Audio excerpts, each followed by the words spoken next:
Hey guys, what's going on? Welcome back to my channel. Now in today's video, we are doing another covered call video. Now it's been a couple months since I did this, I know.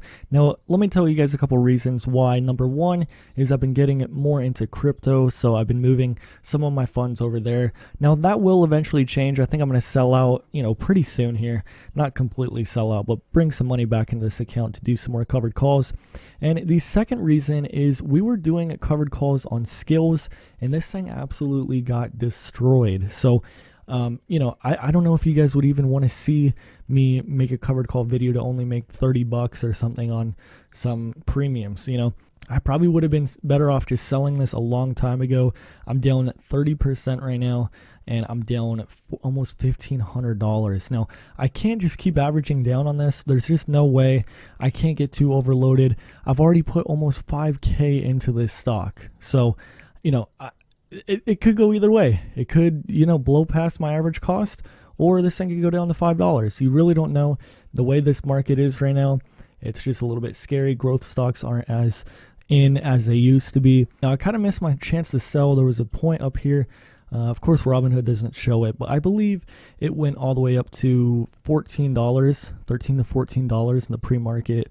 And I could have, almost got out for break even. Almost. I would have still lost, what is that, $600 or something.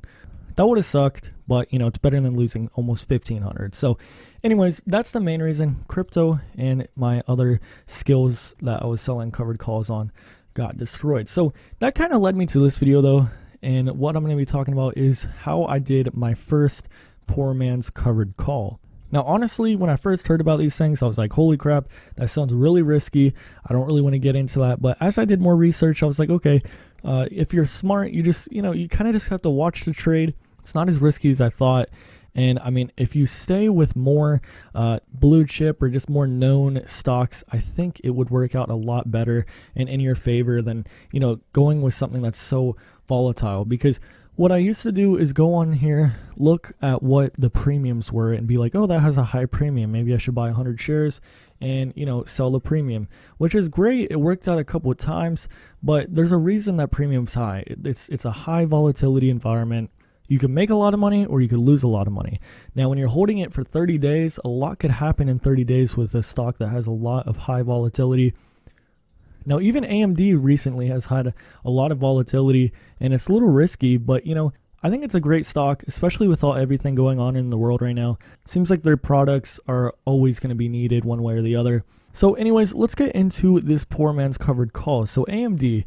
So I bought a $95 strike covered call just yesterday for $1,515. Now, right now I'm up $100 on this leap option right now. So that's obviously really good. $100 in a matter of, a day. That's, 6% gain. Boom, right there. So I could sell this right now and make 6%, but that is not actually exactly how it works. So if we go over here to my covered call that I sold, it is a AMD 115 call. Now I collected $123 in premium for this one, but right now I am down $34.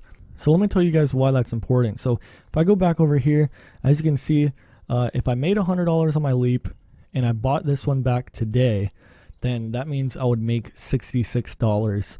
So overall, right now, if I sold out of everything, I'm up $66. So honestly, not too bad. $66 for 1.5 days of work is, pretty decent just for, a small account like this. But obviously, I want to grow it bigger than that. But yeah, if I closed out these right now, I would make $66. I'm not going to though, because I have $123 right now in my pocket from this. We're going to see where the price action goes. Now, a lot of people's rule is once you have made 50% of this, which would be $62 about, then they would buy back the call and roll it into another covered call. Or in my case, what I think I'm going to do is once it gets to 50%, is I'll probably buy this one back and then I'll probably sell my leap option. Now, the only reason I'm going to sell my leap option is because it expires in 3 months. So, that's kind of a tight range. It's not super tight, but if I want to keep doing AMD covered calls or the poor man's covered call, I'd probably, get a farther out expiration date, something I'm a little bit more comfortable holding. But this one only cost me $1,500. So trying it out, Now back to what I was saying about doing this with less risky stocks. I mean, you could still do it with more volatile stocks, but I mean, let's say Apple for example, my bad. But anyways, Apple. So this one's probably going to be one of my next ones that I do. I'd probably pick a, April or June. Let's just say June. We're going to buy a call. Now the rule is that the delta on these should be above 70. So if I got a $130 call option right now, which is in the money, that would be almost $2,600. So $2,600 compared to buying 100 shares of this right now is way better of a deal. So you're looking at either spending almost 15 grand compared to $2,600. So obviously there's more risk involved with options. Your money's leveraged, and it's, right here. It basically tells you everything. It's like you're controlling 74, almost 75 shares of the company just with $2,600. So it's going to move a lot different than just owning the shares, obviously. So that could work in your advantage or against you. But let's say you buy that one and then you want to sell a call. You could do weekly.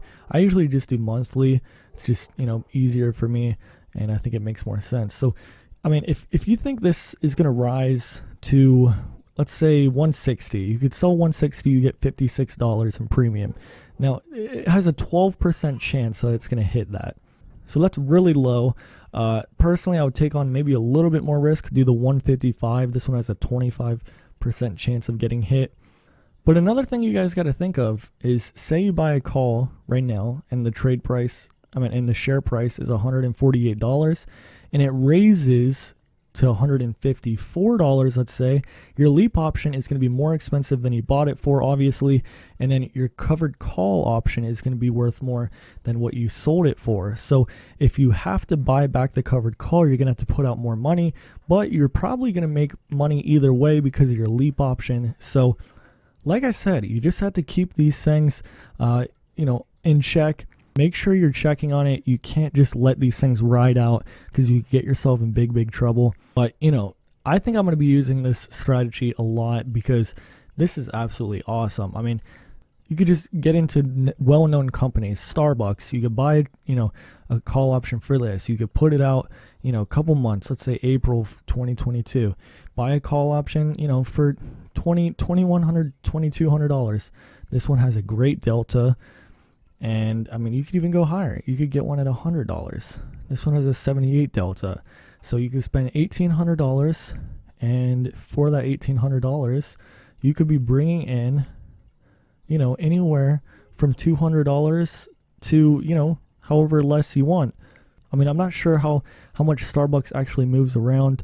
Let's see what the all-time high is. All right, so it got up to 126 about. So if you sold a call for, let's say, 120, you get $66, and you only put out, what did we say, $1,800. So obviously the premiums aren't as crazy on these more low volatile stocks. But I mean, honestly, I'd much rather be holding a leap option on Starbucks than something that's moving around like crazy. There's only so many gambles I could take in this market before just destroying my account, like I've done many times in the past. So what I'm basically saying is I'm going to be moving on into more well-known stocks, whether that be Apple, Starbucks, AMD, what's some other ones? Costco maybe. So yeah, guys, that is my first poor man's covered call. I'm pretty happy about it right now. I'm going to take things slow though. I'm not going to dive straight into this without, doing more research. I don't know everything about the poor man's covered call yet. I don't know all the disadvantages of it, but I think I got the basic gist of it, and I'm just going to monitor my trades. So AMD, I'll keep you guys updated within probably a week or two, and just show you guys where the trade has gone and possible future, plans for the channel. But anyways, guys, I hope you guys enjoyed it. If you did, leave it a thumbs up, subscribe if not already, and I'll see you guys in my next video. Peace out, guys.